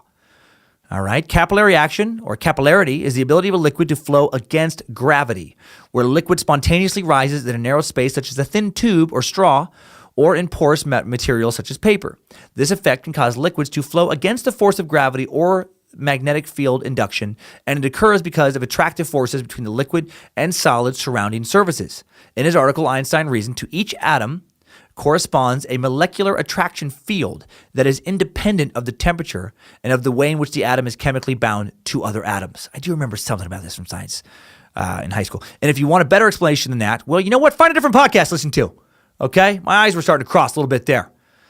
Sorry I didn't have any time this week to get a degree in physics, if that is indeed the degree you need to be able to understand properly what I just read. Okay. Also in 1901, he had a little trouble with the fam. They didn't like Mileva. They found her physically unattractive. And while she was a solid mathematician, she wasn't a star one. Didn't seem to be Albert's intellectual equal in their eyes. And basically, they just didn't understand what he saw in her. Man, ouch. Ouch, hearing that from the fan. He also had a hell of a time finding a job after graduation, mostly for 2 reasons. First being he was Jewish. And second, he didn't tolerate bullshit. His professors from Zurich had found him somewhat arrogant. But they did not yet consider him to be a genius. Right? Nothing worse than an arrogant, stupid person. Regardless, his fruitless job search, regardless of it, which lasted around a year, Mileva said the part, what hurt him the most, as far as his job hunt was a sharp tongue, actually. Right? He was a smart ass. A friend of his offered him a job in insurance, even though his family was no longer able to help him financially like they had done in school. He was almost flat broke. He still turned it down. He felt like the drudgery of that work was beneath him. I do admire that, man. When people stick to their convictions in tough times instead of just getting afraid and giving up on their dreams. Albert, he wanted to work in the field of academia. In theoretical mathematics, science, and scientific research, and he wasn't about to accept anything less than that. He applied for job after job after job, kept getting shut down, but then he knocked Mileva up, and he was like, fuck it, I'll take the next job that comes my way. And that's how he would become a clerk at the Swiss Patent Office in Bern in early 1902, a position he'd hold for several years, actually. And I get that too, man. I love nothing more than being a dad. My family's the most important thing to me. But for you young time suckers out there, if you got some big dreams, and you want to chase them, I cannot recommend strongly enough delaying having a family, right? Kids, if you're actually involved in their lives, take so much time. I've made a number of career compromises, because of having kids and what I felt like my responsibility was towards them, like working in reality TV. I needed the money at the time. I was living in California. I spent a huge portion of my disposable income on making sure my kids were constantly flying back and forth from Spokane, Washington, and California. And I took a bunch of jobs that I didn't want, and I also took another job I didn't really want to buy a house for the family. And not complaining or blaming, just pointing out some truth. Would not trade my kids for the world. Love them to death. I got fantastic kids. Even if they were shitty kids, I still love them to death. But, I feel like not enough people tell you the truth, especially like to the youth. You want to throw yourself into your career? Well, don't get married or have kids in your 20s. There will still be people to marry later on. I assure you. I promise you. And you can date for a while, but yeah. But if you do have kids, nothing shameful in sacrificing some of those individual dreams for the good of the fam. and you just do the best you can. You work around it as best you can. So kids, no kids, go set the world on fire. Just know it's a little easier to get the fire started. Little easier to get that kindling going if you don't have extra mouths besides your own to feed. Anyway, Einstein's family learns to accept her, after she's pregnant. When Maleva gets pregnant in 1901, when they're not even married, gasp, groan, women fainting in the street. That actually is fairly scandalous for 1901. Maleva moves to live with her parents in Hungary to give birth to their baby, and Albert moves to Bern for work. At that patent office on February 3rd, 1902, Maleva has Einstein's daughter, Lyserl, a girl Einstein would never actually lay eyes on. It wasn't kosher for a Swiss official, which Albert now was because he works at the patent office, to have an illegitimate child. His father would not give Albert permission to marry Maleva yet, even though, she had a baby. And so Albert didn't get married. I guess he really wanted Dad's approval. Einstein also didn't ever go visit his new child. Not sure why he didn't do that. And then, for reasons history isn't quite sure of, Lyserl just kind of disappears. We think that she was given up for adoption. Speculation says to a family friend. So the rumor is that little Lyserl died of scarlet fever just a year later. Lyserl. Dark little chapter in Einstein's story. As a dad, I just can't imagine not visiting your newborn baby. And it's not even like the baby is a product of a one-night stand or the product of someone who either didn't have a relationship, he didn't have a relationship with, or just ended a relationship with. Not that it would be okay in that situation. Extra weird considering that not only would they not break up, Maleva would soon go on to become Einstein's wife, but he just never made it out there to see the baby. Different times, I guess. He was poor. His family was going through some tough financial times. He just started his job. The baby was born back in Novi Sad, Serbia, where Malevia's parents lived, today over 20 hours away by train. Back then, probably like 2 full days. 1902, man, really just not a good year all around for Einstein. His dad, Hermann, dies on October 10th, 1902 in Milan of heart failure. Luckily, Albert was able to be with him on his deathbed, and on his deathbed, he finally gave Albert permission to marry Maleva. So on January 6, 1903, Einstein and Maleva do get married. Small ceremony. Few work colleagues, Maurice and Conrad, serve as witnesses at a tiny civil ceremony in the Bern registrar's office. No family members, not Einstein's mother or sister, not Marriage's parents, come to Bern. The tight group of intellectual comrades celebrate together at a restaurant that evening, and then Einstein and Maleva, go back to the apartment together and knock it out, I'm guessing. Not exactly the romantic, person he seemed to be a few years earlier now. Doesn't sound like much of a wedding. And we'll soon find out he gets considerably less romantic with Maleva in the coming years. On May 14th, 1904, Albert and Maleva's first son, Hans Albert Einstein, is born in Bern, Switzerland. Albert seemed like a better dad this time around. He was behaving with fatherly dignity, Maleva noted, and he spent time making little toys for his baby son, such as a cable car he constructed from matchboxes and string. That was one of the nicest toys I had at the time, and it worked, Hans Albert could still recall later when he was an adult. Out of little string and matchboxes and so on, he could make the most beautiful things. 1905 is known as Albert's beautiful year. His special theory of relativity is born, and he applies this theory to mass and energy and formulates his most famous equation, E equals mc squared. Einstein has 4 papers published in the Annalen der Physik, the leading German physics journal of the day. He does this all while working at the patent office, writing his theories and equations while either at home in the evenings or during spare time at work during the day. So what does E equals mc squared mean? I looked it up, and it means energy equals mass times the speed of light squared. On the basic level, the equation says that energy and mass, matter, are interchangeable. They are different forms of the same thing. Under the right conditions, energy can become mass and vice versa. And then, we humans don't see them that way. How can a beam of light be a walnut? How can different forms of the same thing? But nature sees them that way. How fast is the speed of light, by the way? 186,000 miles per second. Someone traveling at the speed of light would circle the globe almost 8 times in less than 1 second. I knew it was fast, but that is so fast. It takes light no time at all, by the way, to make it around a flat Earth, because that's not real. Here's an example of E equals mc squared. If you could turn every one of the atoms in a paperclip into pure energy, leaving no mass whatsoever, so complete transfer of mass to energy, the paperclip would yield 18 kilotons of TNT. That's roughly the size of the bomb that destroyed Hiroshima in 1945. On Earth, however, there is no practical way to convert a paperclip or any other object entirely to energy. It would require temperatures and pressures greater than those at the core of the sun. Still to understand? Well, me neither. Actually, I kind of do. But my brain hurts with this kind of stuff. I only kind of understand now because I've been watching so many explanation videos and I've been sucking Einstein hard. Just got so much Einstein in my mouth right now. But yeah, I watched a lot of explanation videos. They kept repeating these same tenets. Okay, fine.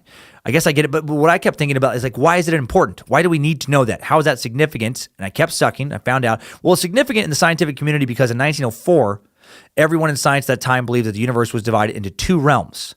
On the one hand, there was the realm of energy, where winds blew, coal burned, lightning crackled. On the other hand, there was the realm of mass, trees, mountains, paperweights, corn dogs, bratwursts. There were two realms, and they were entirely separate. There was no link between the two. And then in 1905, Einstein realized there was a link. Solid matter could explode apart and reveal hidden energy. And this understanding of releasing energy, from matter is what led to the development of the atomic bomb and nuclear power, which is produced through nuclear fission, the splitting of atoms of uranium in a nuclear reactor.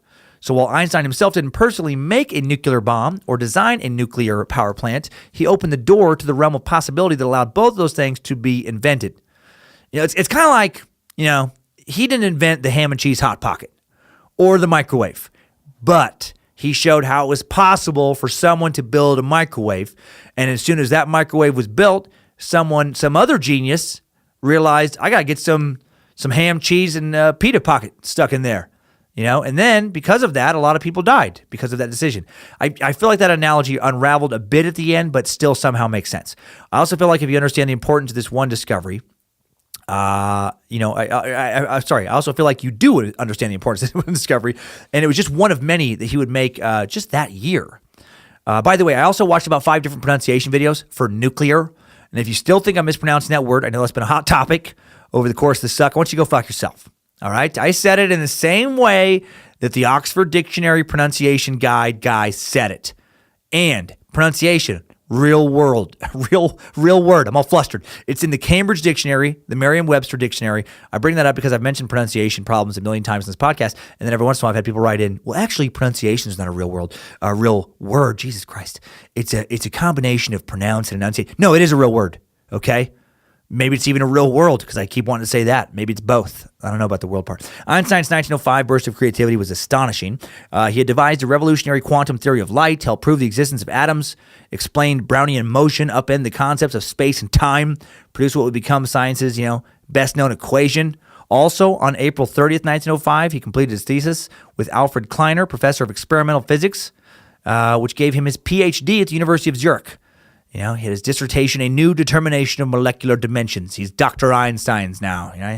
All right, he's very smart. In 1906, he was promoted to technical expert at the patent office, class 2. He managed his time exactly. He was like a machine. 8 hours of work, 8 hours of miscellaneous and scientific work at home, 8 hours of sleep. A lot of times he'd cut into his sleep to just, work more on his manuscripts. He was just a fucking scientific machine. 1908, Albert Einstein became an associate professor at the University of Bern, finally sneaking into the world of academia, making his exit plan from the patent office. Crazy it took him 3 years to get a position as an associate professor after his breakthroughs back in 1905. He did feel like kind of later on that part of why it was a little harder for him was honestly just being Jewish in Europe at that time. In 1909, Albert is able to resign from the patent office as appointed associate professor at theoretical physics at Zurich University. On July 28, 1910, Albert and Maleva's second son, Edward, born in Munich. Albert would call him Tiet, as in petite. Albert writes a paper on critical opalescence that describes why the sky is blue. In 1911, Einstein predicts bending of light. He's appointed professor of theoretical physics at the German University of Prague. 1913, Einstein is appointed professor of theoretical physics at the Federal Institute of Technology in Zurich, works on his new theory of gravity. By 1914, Einstein and Maleva's marriage has soured. They moved to Berlin, where Maleva didn't like it. Maleva took the kids back to Zurich. Albert seems to have been as shitty of a husband and father, at least to Maleva, as he was brilliant as a scientist. His focus was science and intellectual discovery, and everything else took extremely distant second place. I'm sure it wasn't quite that simple, but it doesn't look good on paper, as you're about to see. My wife and I were actually talking about work-life balance the other night. She recently sat through a motivational speaker at a realtor's workshop for work. She was talking all the various techniques she'd learned for growing your business, and that led to a discussion of, yes, you can do a lot of things, but at what cost to the rest of your life? Like, you can work 12 hours a day, but at what cost? How much success is worth failing as a parent, failing in a relationship? I'd argue, when it's the right relationship or when it comes to your kids, that there is no amount. Now, sometimes you have to do what, you need temporarily to do to put food on the table. And that is beyond understandable. That's respectable. That's a sacrifice. Other times, though, I think people have a secure life already and they just push forward because of ego and they neglect their families. And that seems harder to justify. Like I've been spending a crazy amount of time on Timesuck lately, definitely spent less time with the fam because of it, but I only do so in the hopes of growing a team and a business so that actually I can be able to do what I want and still spend time with my fam. I am not sure Einstein had a similar goal. I don't think he had these kind of thoughts. I think he wanted to, just work as much as possible, kind of always. There was just an endless stream of equations he wanted to solve laid out in front of him in his mind, and that was what mattered to him. And you could either be part of that program or you could fuck off and just, get away from him. In July 1914, Albert Einstein wrote to his first wife, Mileva, the mother of his two sons, a horrible letter that history has preserved, laying down a series of conditions under which he would agree to continue in their troubled marriage. Check this shit out. This is the balls on this guy. He wrote this in a letter, and it's all outlined like it's a scientific document. This part of the letter says, conditions. A, you will make sure, and then, colon, that my clothes, one, that my clothes and laundry are kept in good order. 2, that I will receive my 3 meals regularly in my room. 3, that my bedroom and study are kept neat, and especially that my desk is left for my use only. B, you will renounce all personal relations with me insofar as they are not completely necessary for social reasons. Specifically, you will forgo 1, my sitting at home with you. 2, my going out or traveling with you. And then 3, you will obey the following, C, you will obey the following points in your relations with me. 1, you will not expect any intimacy from me, nor will you reproach me in any way. 2, you will stop talking to me if I request it. Oh, God, that's such a dick thing to write in a letter. 3, you will leave my bedroom or study immediately without protest if I request it. D, you will undertake not to belittle me in front of our children, either through words or behavior. Holy shit. It is God. He just comes across like such a fucking monster in that letter. I can't imagine writing that to a person that any part of you still feels like you might be with. I feel like he had to have just wanted her to go away. And this is his way of saying it instead of just, making it like very clear, like just get away from me. I don't want this relationship anymore. Like, so he wasn't going to do that, but he was just going to write like the most ridiculous, rigid, agenda that she had to follow. Man, it must have been tempting for her to write a rebuttal. Just, Dear Albert, I received your letter and looked over your list of demands carefully. After contemplation, I've come up with my own conditions.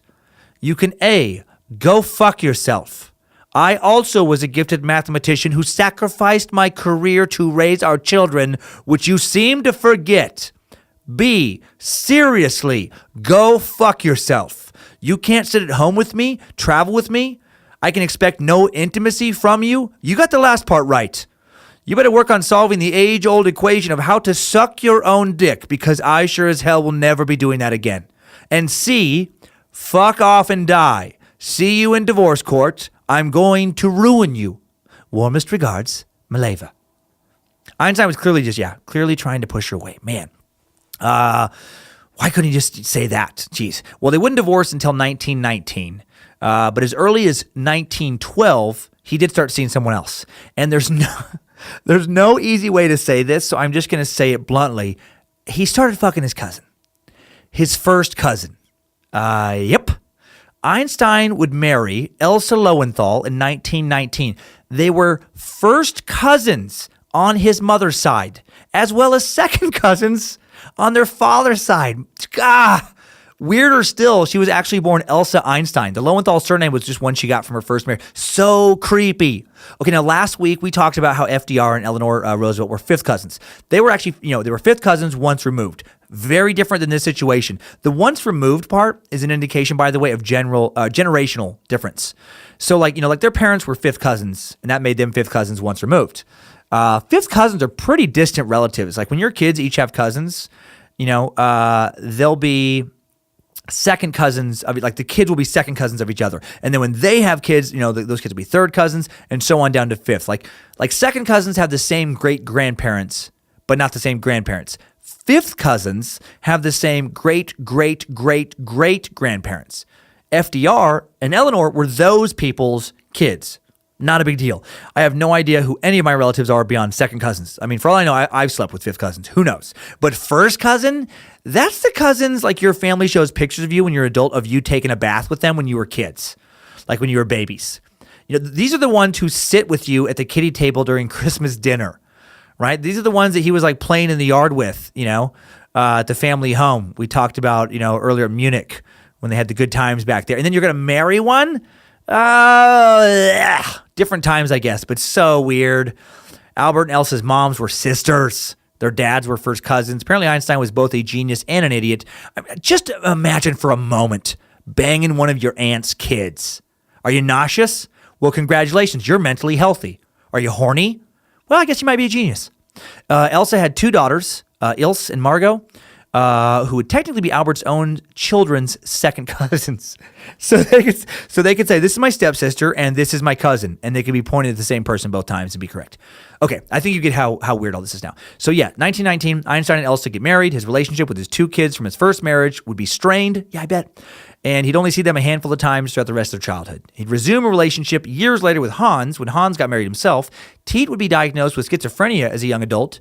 His mom would care for him the rest of his life, and Einstein would have zero relationship with him. So also that kind of like plays to that. Not always the best dad. Also in 1919, a solar eclipse proves Einstein's general theory of relativity correct. It was originally published in parts in 1915 and 1916. He becomes an internationally famous intellectual, being written up in newspapers around the world. So now one of the key tenets of general relativity is that space is not static. The motions of objects can change the very structure of space. Like by contrast, in Newton's previously accepted view of the universe, space is inert. In Einstein's view, space is combined with another dimension, time, which creates a universe-wide fabric called space-time. Objects, travel through this fabric, which can be warped, bent, twisted by the masses and motions of objects within space-time. British astronomer Sir Arthur Eddington was paying attention to Einstein's outlandish yet powerful new ideas after getting word from Dutch physicist Wilhelm de Sitter. Holland was a neutral nation during World War I, and realized he could lead an experiment to test that theory. Now, as the sun is the most massive object in our solar system, its curvature of space-time would be the most noticeable example in the local universe.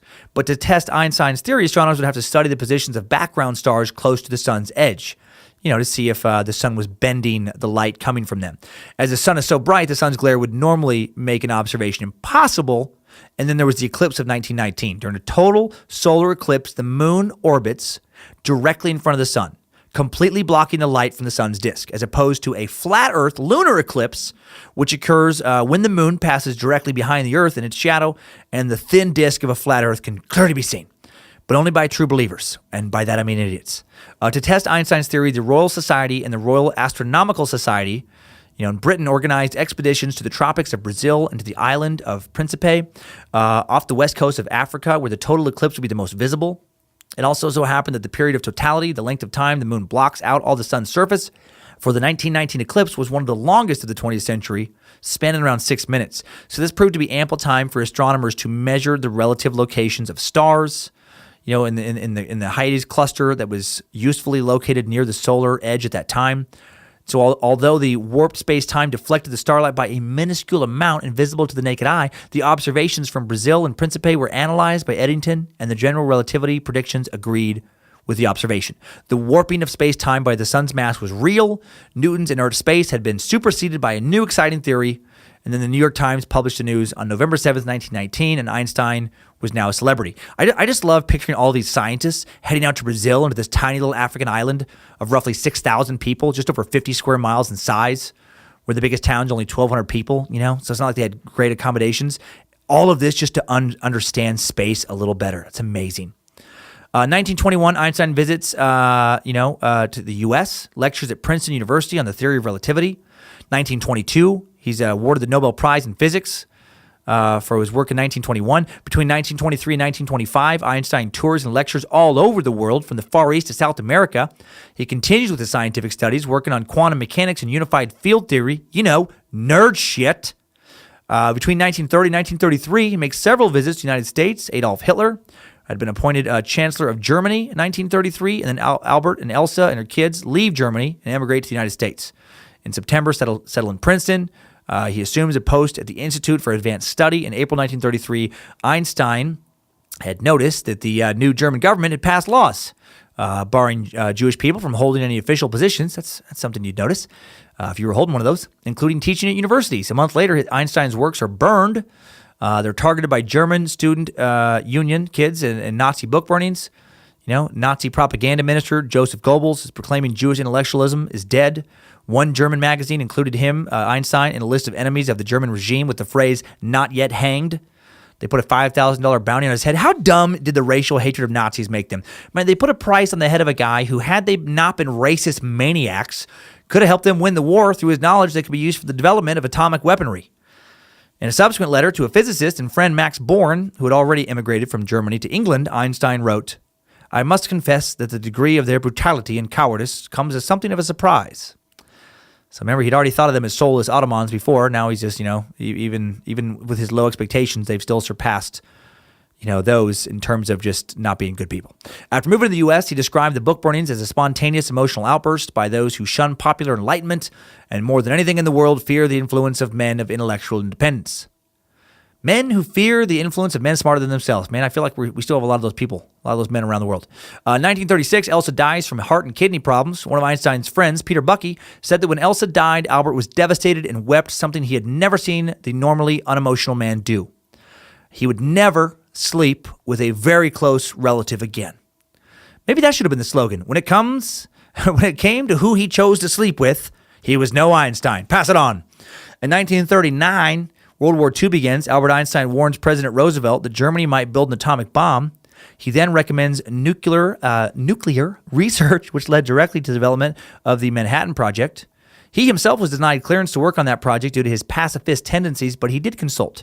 Vannevar Bush, no relation that I can tell to the Bush presidents, was the director of the Office of Scientific Research and Development, which oversaw the Manhattan Project, and he contacted Einstein and asked for his help on a problem involving the separation of isotopes that shared chemical traits. And Einstein, I guess, was happy to comply.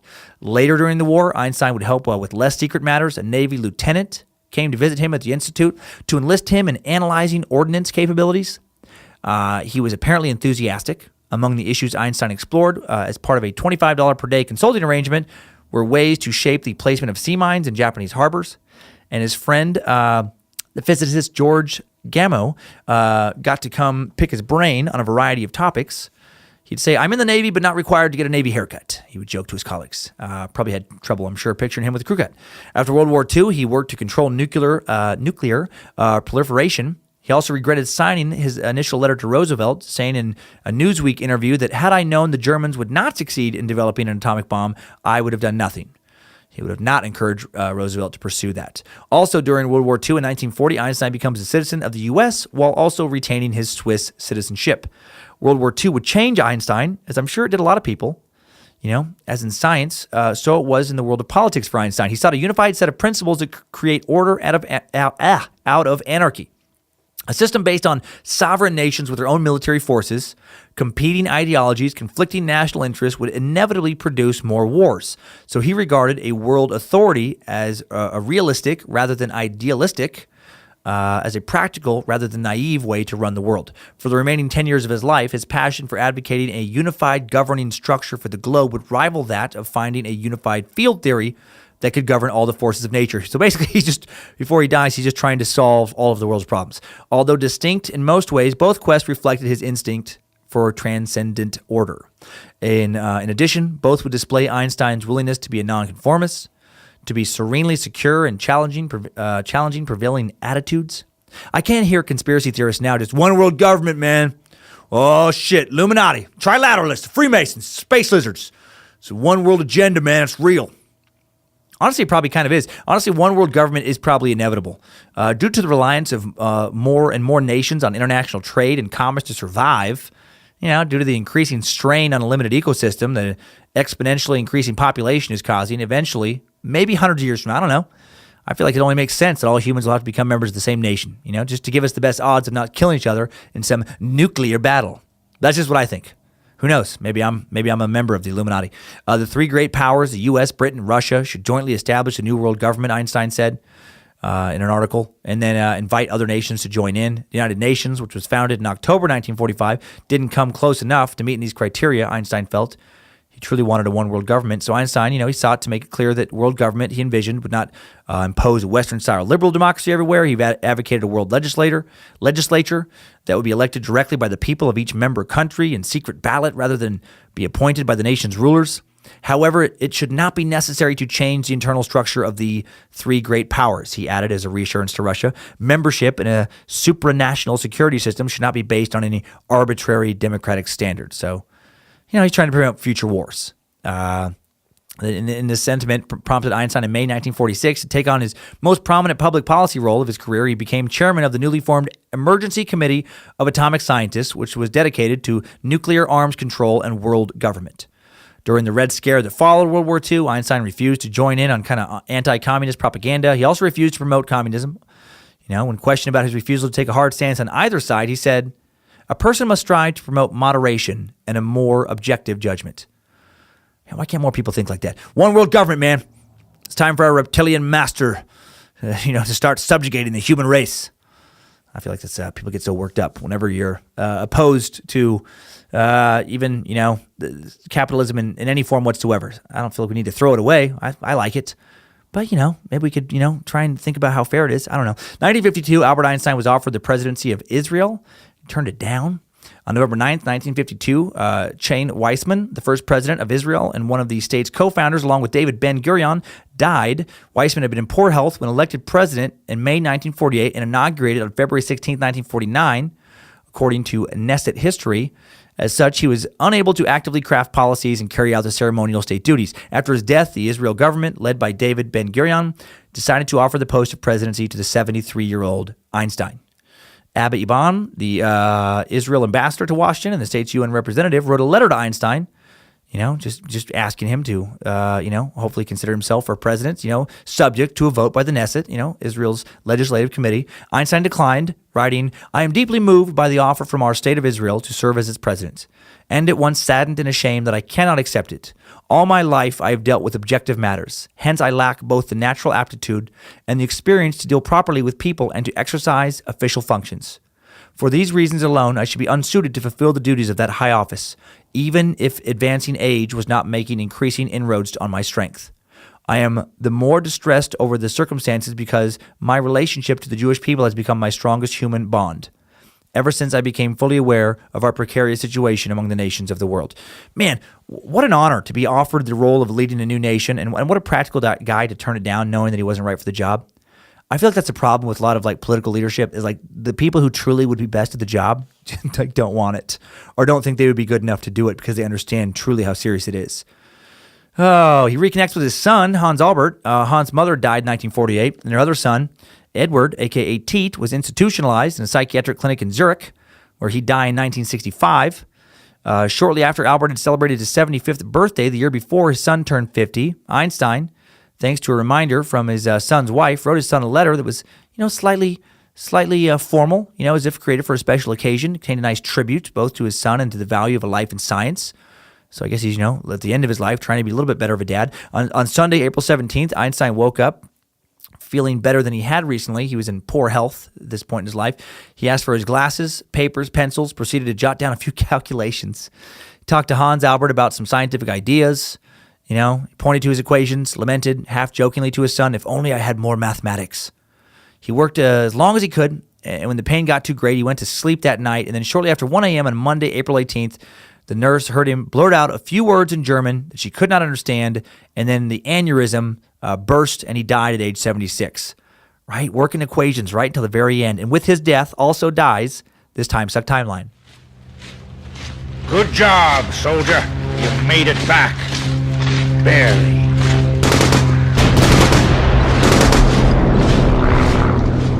So that is the life of Einstein. Some of it. You could have an entire year-long weekly podcast dedicated to his life and still not cover all of it. I mean, in just 1905 alone, 1 year, while he's working at that patent office, he published papers on the Brownian movement, or the zigzag motion of microscopic particles in suspension. His findings helped prove the existence of atoms and molecules, the quantum theory of light. He proposed that light is composed of separate packets of energy called quanta or photons that have some properties of particles and some properties of waves. He also explained the photoelectric effect, which is the emission of electrons from some solids when they're struck by light. Television is a practical application of his theory of light. The special theory of relativity, explained that time and motion are relative to the observers. As long as the speed of light remains constant, natural laws are the same throughout the universe. The link between mass and energy.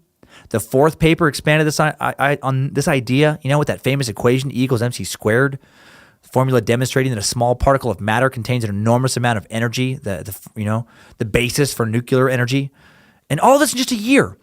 But it's still not enough for some. Not enough for the idiots of the internet. Idiots of the internet. The History Channel ran a documentary on Einstein. I know. I have a lot of problems with the History Channel's programming. But this documentary, however, seems pretty solid. You can watch the whole thing, almost exactly 90 minutes long on YouTube. I'll include the link in the episode notes in the app. User Tillman knocks one comment out of the park, in my opinion. Clearly, when he left his comment, 457 people had thumbed down the video, a video that now has over 1 million views. And he said 457 people were rejected by their cousins. Zing! Nice work, Tillman. Good word economy. Solid zinger. And then user Kane Aviz goes conspiracy nut, saying he worked at the patent office and stole whatever he liked. Look, Alan Watt, he knows the entire story. Well, I did look up Alan Watt. I think that's what you meant. And I found a YouTube video called Alan Watt Debunks Einstein, and I struck gold. There's gold in this here thread. Big nuggets of idiot gold. Gold comments, 24-karat links to golden tomfoolery. Here's what what Alan has to say. This is just preposterously absurd. All right, so Alan, I'm going to find him here. Alan Watt debunks Einstein. Well, when you look at, say, Einstein, for instance, I've never fallen for Einstein's propaganda. He's so typical of the ones that suddenly they pull out of nowhere, a sudden genius, just like the same thing with Charles Darwin and many others. Okay. That belong to the Royal Society, at the highest Masonic scientific group on the planet. With Masons. Did Einstein? Yeah. And Einstein literally was diagnosed at school. He was classed as an idiot. No, he wasn't. In his school, if you read the biographies on him. You've never read one of them. His teachers all said the guy couldn't learn anything. They were stunned when he suddenly, years later, he became a famous scientist. But his parents were well connected. Not true. In Switzerland. Nope. And they got him a job in the patent office. No, they didn't. And the reward, if you work in patent offices. It's just such preposterous idiocy. What are you talking about? Oh, maybe Alan worked for, maybe he was hired by passit.on.com. As a student, he was no Einstein. Pass it on. Maybe there's, if you look that up, it's Alan actually. Masonic group, all his teachers said he was an idiot. His parents were well connected. Total nonsense. Well, before I move on to more Alan Watt, user Bandit King, YouTube user, has a great rebuttal to Kane Avis's original claim that Einstein stole all of his mathematical theories from the patent office, saying, Kane Avis, sounds like you all need some education. A patent office does not deal with scientific mathematical theories.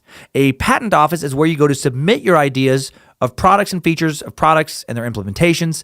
Show me just one scientist in the history of humanity who went and submitted his paper to a patent office instead of a scientific journal. The hoax is so idiotic. Please feel free to do some basic Google searches and learn about what a patent office does before spewing out garbage like this. Oh, I love it. User Luis de Ruiz Santiago furthers his thought saying, Kane Avis, his theories have nothing to do with anything you could patent at the time. He was a theoretical, all caps, physicist. Exactly.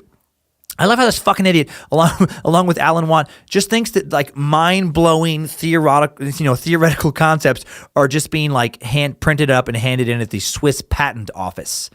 Like some of the I have an idea for a bicycle ringer, yeah. Just ring, yeah. Put it noise in for people walking by, not to be run over by a bicycle, yeah. And I have an idea for bib, for baby, to not sew baby shirt with baby sauces, yeah. And I have one more idea. I have an idea for bending of light by gravity, yeah, and space. Some ideas for relation between space and time, yeah. Great. So whenever someone make a spaceship, yeah, that travels at the speed of light, I get a little cut of the action, yeah? Get the fuck out of here. It's like you can't patent a theoretical concept. Under Alan Watt's video, user Robin Edwards sums up the gist of the video saying, why let facts spoil a good conspiracy? And Alan, he goes on and on in this video about Zionists, Jewish leaders set on destroying the world. Real Zionism is a movement of the Jewish people that supports the reestablishment of a Jewish homeland in the territory defined as the historic land of Israel. Conspiracy nut Zionism is this quest by Jewish leaders to control all of the world and subjugate Christians to their evil will. Alan Watt is a maniac. Alan Watts. He's not well. Or Alan Watt. Actually, Alan Watts is a real, entirely different person. I think a philosopher, but Alan Watt is a man. Yeah, I went to his website, which looks exactly like the kind of website created by a maniac. I'm sure he made it himself. It's disorganized, chaotic, much like his mind. His website features great quotes. Here's a few. Because Alan is perfectly genuine, he has no agent or manager to arrange radio interviews. No, he doesn't have an agent or a manager because he's a lunatic spouting gibberish. Apparently, Alan gets hit up by a lot of people connecting his teachings to the lizard Illuminati teachings of David Icke, because he posts this. For those who wish information on reptilian people rather than waste my time, please check the entertainment sections of major bookstores or visit the local zoo. Come on, people. I'm a racist, not a lunatic. Wait, that's actually not entirely true. Technically, I'm a racist and a lunatic. I'm not just a lunatic. Alan's official logo is so it looks like he drew it himself. It's so bad. It's so janky. And it's him karate kicking the third eye off of an Illuminati pyramid. It's so great. It's so great. Since because I guess the third eye actually represents truth seeking and knowledge, not a secret society of nefarious rulers. So actually his logo is kind of accurately represents him in a way he's not aware of. His website opens up with, in all ages and all lands, there have been those who seek truth. This seeking is an individual search for something more than self and much more than the confines of this worldly system. It is the seeker who understands there is more than what meets the eye, who is not afraid and makes the choice to go into the unknown. The process of awakening has begun. The discovery is underway. Alan Watt, A Course in Deprogramming. I've known so many people who post shit like that on Instagram, like some memes, They'll have a fucking, one of like some dude with their chakras all lit up in the background, and they post some quote like that. And they never seem to know what they're actually talking about. Every time I do the edit to the internet section, just the edits at the internet, I'm just reminded how important education is. Alan also has a section devoted to chemtrails. Of course he does. He sells 3 books, has a PayPal donation link. The books are Cutting Through, volumes 1, 2, and 3. $29.50 each or $85.50 for all 3. Just under $90 for 3 paperweights full of gibberish. He also posts times for his weekly video sermons. He's basically like a lesser-known, even crazier Scottish Alex Jones. And his main focus points are the coming New World Order, chemtrails, climate change is fake, and that FEMA is creating prison cities to starve various members of the population. And he thinks David Icke, the lizard Illuminati guy, is a quack. I love it, man. It's like a fucking hip-hop beef, except for it's conspiracy nuts squaring off instead of rappers. But he does have fans. Fans like user Sam Zinali, who under the Debunking Einstein video post, "It is a fact that Einstein was an idiot. He was such an underachiever at school that he was told to leave the school. His relative find him a job at the Swiss Patent Office. Swiss Patent Office, in parentheses, was a place that the scientists registered and patented their discoveries. You can understand the scale of the fraud. As a student, he was no Einstein. Pass it on." And user Joggler66 is a fan, saying, "Einstein was selected for his Jew background." Whenever somebody says something like that, you know that they're just a fucking idiot. Like instead of Jewish, they just say Jew.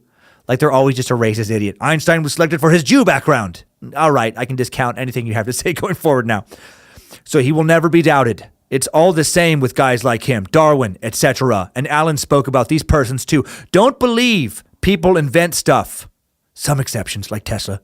The technology or knowledge is given to them. Nice example, Bill Gates. What? After that comment, I know 3 things for sure about user Joggler66. 1, he likes Alan Watt. 2, racist. 3, idiot. What the hell are you talking about? Technology and knowledge are given to people. By whom? Aliens? You? Your mom? Some other member of your dumb family? Who is giving innovators information? Joggler66. Sasquatch? Nimrod? Bojangles? James Ingram? Lucifina? Of course you think innovation and discovery is given to people. I'm guessing because you're so intellectually challenged, you can't comprehend what it's like to actually figure something out on your own. Something, that wasn't previously understood. It's beyond your level of intelligence to just figure out how that process even works. So they must have stolen it, I guess. Why can't more people just understand that we're not all created equal? Just like some people who are fit and 6 feet tall can dunk a basketball and others of the same age, height, and fitness level can't touch the rim, some people, like Einstein, can slam dunk intellectual concepts. They can leap from the foul line, double pump that shit, and throw it down. Have the crowd stand up on their feet. They're intellectually superior, man. Accept it. Trust in the scientific process. Mistakes have been made in science for sure, and they'll continue to be made, but it's the best thing we have going forward to learn new concepts that are actually true and real. It's the best process we have for educating and evolving. Outside of the scientific process, understanding the world just leads to wild speculation where anything is possible, and where, people like Alan Watts are able to rally other idiots around their insane agendas and avoid a new intellectual dark ages. Avoid these idiots of the internet. Idiots of the internet. All right, so Einstein, we got a little taste of who he was. A guy with an impressive level of focus who did so much to change the world. In some ways for good, in some ways not so much. Had he not existed, would we still have made it to the atomic bomb? Hard to say. Would someone else have come to the same, scientific conclusions? Probably, but when? Had he not created the atomic bomb, is there any chance Japan would have won World War II? What would happen then? I don't know. We'll never know what the world would look like today if we were able to go back and remove one person from history. I do think removing Einstein would wreak a little more havoc on the present than removing the average person would. For me, he's both an inspiration and a warning. You can accomplish great things if you block out distractions and really focus singularly on one project, or your career, something that suits your talents. But if you focus too hard, you can also really hurt the people around you and maybe not have the most balanced life. Is that worth the cost? What is worth the cost? How much sacrifice is acceptable? Questions I think we all have to answer for ourselves. Something to think about. And isn't that what Einstein did best? He gave us something to think about. Now, another look back at Einstein with some top 5 takeaways. Timesuck Top 5 Takeaways. Number 1, in 1905, Einstein blew the roof off the scientific community's current understanding of space and time and the relationship between energy and mass, all while working at the patent office where he was stealing his ideas. He also believed in the Timesuck mantra of work can wait. So be like Einstein. Don't stress too hard about your day job. Unless you work for me, then please don't do that until you have the stuff I'd like you to get done. But then go ahead. Number 2, in 1914, Einstein essentially abandoned his wife and 2 kids after giving his wife a truly disgusting list of marital demands. And then shortly after his divorce, he married his first cousin. Ugh. Even geniuses, when they're men, do appear to be nearly incapable of not being led astray by their dicks at some point. Number 3, Einstein's famed E=mc² equation opened the scientific door to the creation of nuclear weapons and nuclear energy. The world's most famous equation may also someday be the one that ultimately destroys us. Number 4, as a student, he was no Einstein. Pass it on. And number 5, new info, 68% of the population has an IQ between 85 and 115, the average range between 70 and 130. That represents 95% of the population. An IQ of 120 considered superior, above 130 considered intellectually gifted, above 145 considered genius. Right? And the highest IQ ever recorded, it's actually according to the Guinness Book of World Records, that honor goes to Marilyn Vos Savant with an IQ of 228. Einstein supposedly had 162. So very, very smart. Think about how smart Marilyn might be. Jesus, she's still alive. Parade magazine interviewed her about the score way back in the 80s, and they ended up getting so many letters sent in to her that they hired her in 1986, gave her the Ask Marilyn column. That thing that's still in Parade magazine today, that little thing shows up in print in like the Sunday paper. Ask Marilyn, man. You should ask her. I'm going to start asking her some stuff. She has an IQ of 228, and she's still answering those questions again today at the age of 71. I love it. Timesuck Top 5 Takeaways. So episode 67, it's wrapped. Last show of 2017. Merry Christmas, Happy Hanukkah, Happy Holidays, Happy Festivus. If you don't already, do so, listen to Timesuck on the new Timesuck app. Show notes for each episode, characters, right into the show, right from the app. Easy link to the store, more, all right there on the app. Oh, when you finish downloading an episode, the app will yell at you. It says, "Hail Nimrod." I've heard that scared the shit out of a few of you, and it surprised you. Thanks to BitElixir for building it and currently working on getting everything ready for the Space Lizards in February. New secondary podcast coming for the premium listeners, along with the new app.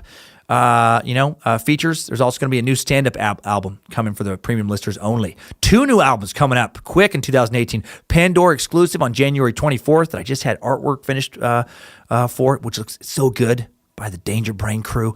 Timesuck exclusive on February 1st, just under 90 minutes of previously unrecorded, unreleased stand-up. More merch in the store. First 4 generations of the Timesuck shirt have been restocked. Finally, I know a lot of you guys have been waiting a long time for some of those sizes. Yes, also new hoodies, pullovers, new Hail Nimrod shirt. Cult of the Curious shirt, I think it's there by the time you hear this. I'm recording this on Thursday. It's supposed to get there on Friday, so by Christmas Day, should be there. Just had some delivery problems lately, so it should be a full store full of all the stuff. So please, treat yourself. Support the Suck. Thanks to Danger Brain for the new items, man. They just killed it. They also killed it with that CD design, which is going to be called the CD or the album, not CD. What the fuck am I talking about? I just went back to 1996 for a second. The album's going to be called Maybe I'm the Problem. Album number 6 in the canon. Still cranking away on the YouTube episodes. Almost there. Big holiday shutdown. Big holiday slowdown, kind of slowing everything down. They'll be up soon. My New Year's resolution is going to be to keep my mouth shut on more things until they're actually completed as much as possible. I get way too excited. I'm like a little kid. Special thanks to Timesuckers, Liam O'Donovan, Justin Walters, Charles Belcher, anyone else I missed for suggesting Einstein. Thanks to Sydney Shives for killing it on social media. Harmony Velicamp for all of her kick-ass positive energy. Help on social media as well. Thanks to Jesse Dobner for crushing it again with editing. Thanks to Josh Krell for setting up the Suck Dungeon, making it all pretty and cool and functional, and recording this first episode like it should be recorded. Thanks to all of you who wrote in this past week. Every email is appreciated. Next Monday, Timesuck 68, New Year's Day, we're going dark again. Real dark to start the year. We've been light, now we're going real dark. In the 1970s, a monster, a clown, far scarier than Pennywise, was torturing the people of Cook County, Illinois. John Wayne Gacy, one of the biggest monsters I've ever heard about. He makes me sick. But I do have a macabre interest in that kind of stuff, I guess. And I keep getting requests to suck his horrifically evil ass. So kicking off 2018 with some darkness, some Lucifina. And after a couple-week break from murder and mayhem, I guess we might as well jump back into the mind of a killer. And now, some Timesucker updates. Updates? Get your Timesucker updates. Slender Man update. I was just texted to me by my Bojangles research intern, Maddie Teeter. Maddie the Heater Teeter. The old Heater Teeter. I just came up with that. Hopefully she doesn't hate it. Going back to Timesuck 48, Anissa Weir, 16, pleaded guilty to being a party to attempted second-degree homicide, but claimed she was mentally ill at the time. She and Morgan Geyser lured a classmate into a Wisconsin wooded park where Geyser stabbed her 19 times as Weir stood by. The victim survived. All girls were 12 at the time, as you know if you've heard that episode. The victim was found crawling from woods by a cyclist. You're crawling out of the woods near the city of Waukesha, western suburb of Milwaukee. She had stab wounds to her arms, legs, and torso. And I think I finally got that city right because I was just in Madison, Wisconsin, where they were like, it's not Waukesha, you dummy. I heard that from a lot of people. Waukesha. Waukesha County Circuit Judge Michael Boren on Thursday sentenced Weir to a maximum punishment of 25 years in a psychiatric institution. The sentencing is retroactive to the date the crime occurred.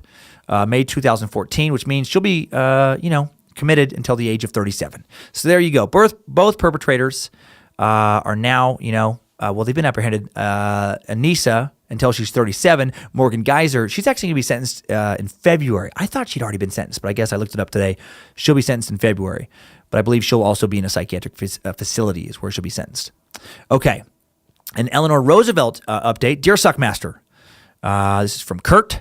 He says, you motherfucker, just listen to L. motherfucking Roosevelt. When you said the bit about the pewter figures in FDR's ass, I cackled, waited, and after several seconds of you not addressing that as a joke, I thought, this motherfucker is going to make me Google this bullshit. For a brief moment, I actually considered that maybe this is a real thing that they obviously weren't going to teach us in school. Thanks for a great show. Also, love the Crazy Horse episode. I'm in the process of doing a painting inspired by a Crazy Horse episode because of that episode. That's awesome. Oh man, Kurt, please, let me see that Crazy Horse painting. Please send me a photo of that, man, or post it on Instagram, at Timesuck Podcast. Keep up the good work, brother. Really happy for you that you're getting the studio put together and that things are progressing with the podcast. We'll write again soon, your faithful future space lizard. Yes! Thank you, Kurt. Sorry I didn't put your last name in the notes here. You can correct me. This is an overall podcast update. It's from Zach Kumar. It says, "Hi, Dan. Love the podcast. Had to reach out. I've been thoroughly inspired by you and some other podcasters, so I've decided to start my own. Did a pilot, and it was well received. Just looking for some quick advice. What do you use as a podcast host? How about website host? Hail Nimrod, and thanks in advance, Zach." Well, let's talk about equipment first.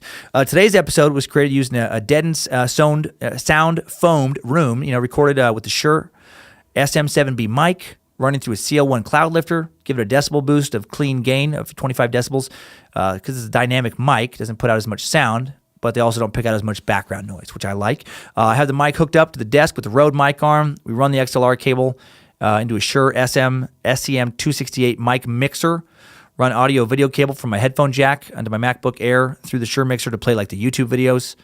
Then all of that gets snaked into a Universal Audio Apollo Twin Solo Audio interface. And then all of that will be edited in Pro Tools going forward. Previously, I've used GarageBand, Logic Pro. When I'm on the road, much simpler, I use the Shure SM58 mic with the wind cover, shitty little portable mic stand, XLR that into the same CL1 cloud lifter because it's a dynamic mic as well.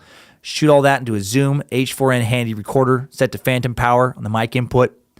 If I do YouTube clips or whatever, I just kind of hold the mic near the speaker of the MacBook Air, which is probably kind of ghetto. I probably should get like an XLR to 1/8 inch output converter and go straight from the computer into the Zoom. I've used Libsyn for hosting and Art19. Use Art19 right now to distribute the episodes. I recommend either. I think Libsyn is a great platform to get started with. For the website, going with GoDaddy. I find their customer support, their customer service to be very good. So that's for you podcasters. And now finally an Oak Island update comes in from Bria McLean in Canada. She says, "Hey, General Buttface, top shitter of the Timesuck. I am from Prince Edward Island, one of the Canadian provinces you mentioned in the Oak Island Mystery episode. I wanted to say that I enjoyed that stupid dick joke, Prince Dickhead Island, and confirm that the people who live on this island are indeed nice. Also, side note, if it hasn't been mentioned by someone else, Micmac is actually pronounced more like Mi'kmaq. Keep on sucking, you hilarious piece of shit." With love from Prince Dickhead Island, Canada, Bria McLean. Yeah, you know what? The pronunciation stuff, I went to so many websites and they all said Micmac, and then I got a couple emails, so I wanted to put that in there. It's Mi'kmaq. So sorry, the First Nation people of Canada, Mi'kmaqs. I was led astray. Damn you, Lucifina. That's all for the Timesuck updates. Thanks, time suckers. I needed that. We all did. And that's it for 2017, man. Thanks for making it such a wild ride. This podcast has surpassed any expectations I had for it to start the year. I'm really excited to see where we can go, in 2018. Praise Bojangles, hail Nimrod, hail Lucifina, praise James Ingram and Michael Motherfuck McDonald. And is Chikatilo really a character on the Suck now? I'm so surprised you guys like that as much as you do. I know a lot of you love him, and I know today you did not get triple M'd, you did not get Chikatilo'd. So we're going to end with this. I keep forgetting. I'm not in love anymore. I keep forgetting things will never be the same again. Yamo Timesuck and all that stuff. I go jerk now. I jerk soft same cock. You keep on sucking.